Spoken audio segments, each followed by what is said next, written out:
Yung asong puti, nagpuputak-putak na naman, nakaamoy ng pera. Samantala, si Tai, bibigyan na lang daw tayo ng wala to, alisin na lang ako. Tai, alam mo ba kung bakit nagpupursige yung isang tao sa buhay niya? Para sa pamilya niya. Number 1, para sa pamilya niya. So ngayon, yung pamilya niya, ako. Yung pamilya niya, ako. Yung pamilya niya, ako. Mga kapenyo, tirahin na natin itong may init na issue ngayon. Pasok, intro!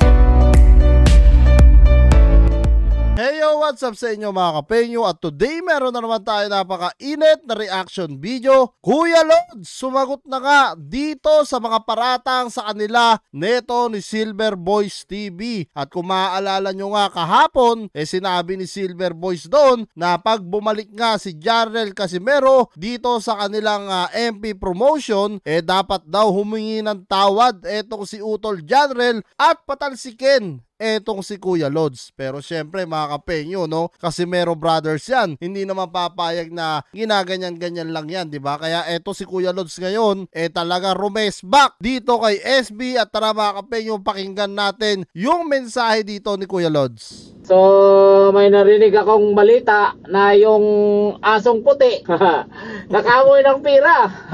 Yung asong puti nakamoy ng pera, kaya ngayon nagko-call out sa amin. Nagko-call out kay Utol. Aba, parang sa tingin niya, parang hindi matutuloy yung Inoue fight kung wala siya. Bakit yung kay Fulton? Bakit yung kay sino ba yun? Yung kalaban ni Inoue na maliit, si Butler. Bakit natuloy? Wala ka naman doon. Hindi mo naman tao yun. Parang inaano niya ngayon na malakas siya kung andyan siya. Aba, nakaamoy yung pira yung asong puti.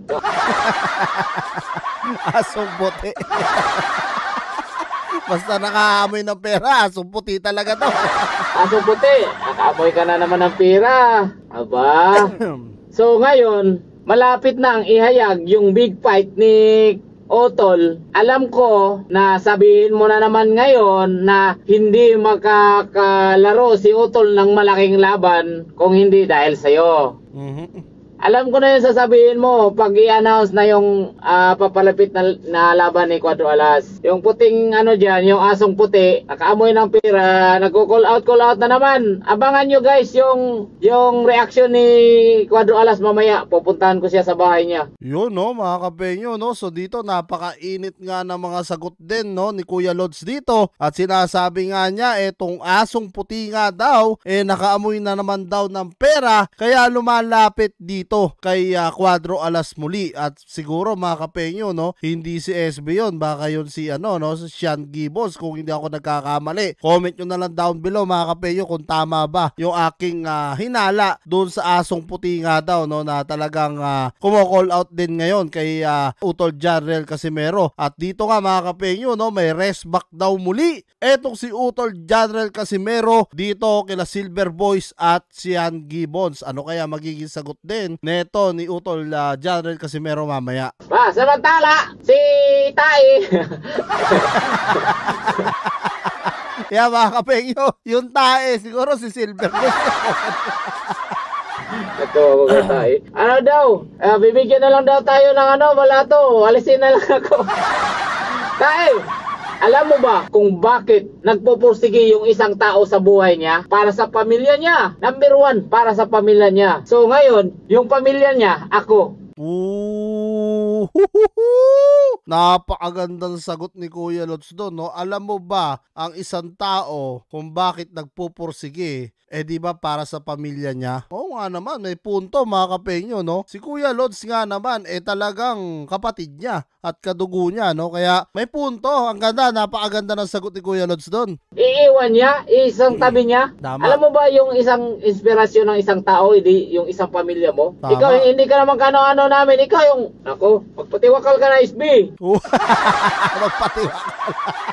Pero sa totoo lang, real talk mga kapenyo, seryosong sagot. Napakaganda ng sagot ni Kuya Lods doon, no? Talagang tagos, no? Hanggang puso. Talagang, oo nga naman, ba't nga naman ba nagsusumikap ang mga tao? Kahit ako, ba't ako nagsusumikap? Ba't kayo na mga nagtatrabaho dyan, no? Ba't kayo nagsusumikap? Di ba para nga naman talaga sa pamilya? Totoo naman yon yung sinasabi ni Kuya Lods, no? Alam mo ba, nagsasabi-sabi kang MP ka daw. Kung MP ka, andun ka sa laban. MP ka dyan. Hindi ka nga tinatanggap ng ano. Ikaw lang yung sumisiksip doon. Kung si Manangkil, yung manager ng ano, ng Sunman, kung gusto ka lang noon, andun ka na.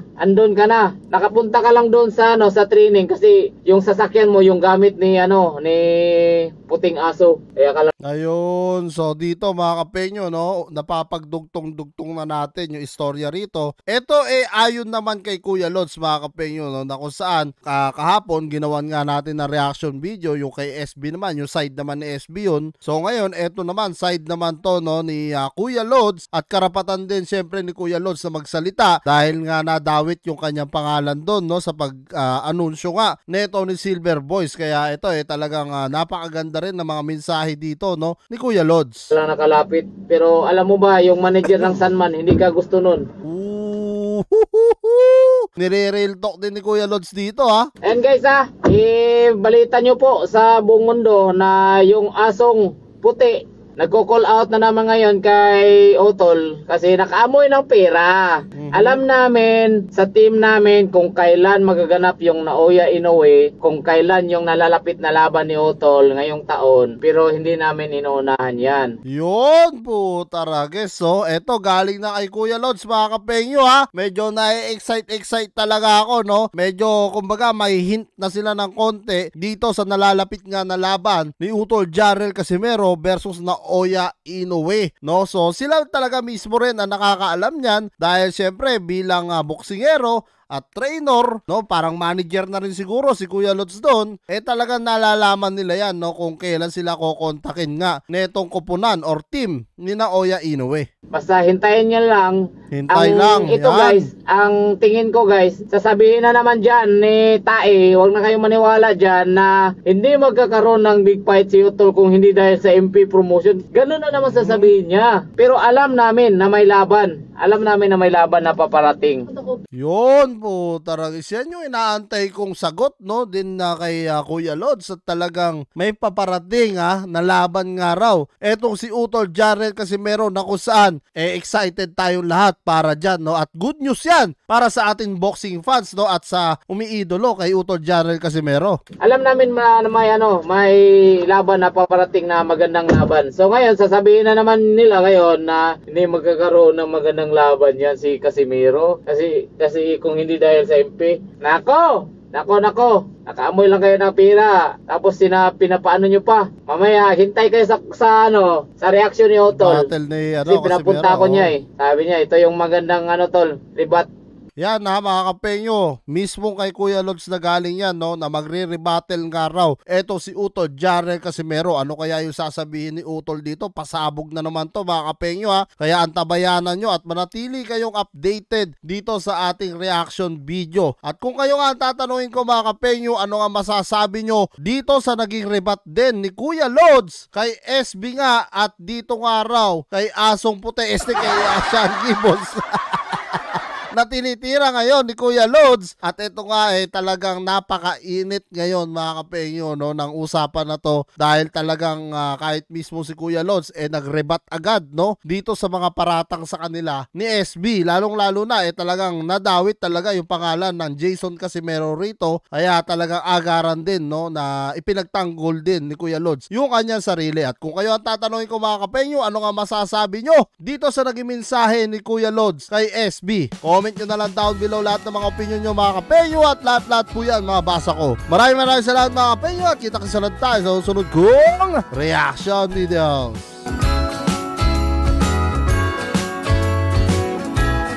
Jingle bells ringing in my ear, jingle bell, a sound that's oh so dear. Frosty the snowman is all around town. Watch out for reindeers are falling down. We stay up waiting for Santa tonight. He climbs climbs down the chimney at the speed of light, while we're dancing around the Christmas tree, hugging and kissing